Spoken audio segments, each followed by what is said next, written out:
ជាបាក់ធំសូមជម្រាបសួរទៅកាន់ពុកម៉ែបងប្អូនទាំងអស់ដែលនិយមនឹងការទស្សនាតម្រុយឆ្នោតយួនថ្ងៃនេះដែរក្រុមតម្រុយឆ្នោតយួនយើងខ្ញុំមានលេខពិសេសដើម្បីចែកជូនទៅកាន់ពុកម៉ែបងប្អូនហើយមុននឹងចូលទៅដល់វីដេអូបើពុកម៉ែបងប្អូនមិនទាន់ជួយចុច like ក៏ដូចជាជួយ subscribe ទេសូមពុកម៉ែបងប្អូនទាំងអស់កុំភ្លេចជួយចុច like ក៏ដូចជាជួយ subscribe ដាក់សញ្ញារូបកណ្ដឹងដើម្បីទទួលបាននូវវីដេអូថ្មីអាវ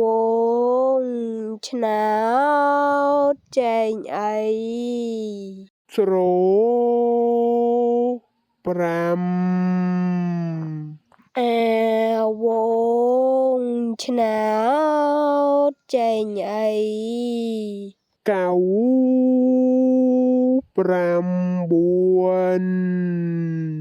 អា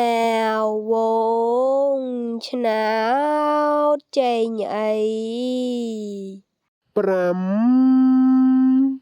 កៅកតអាវង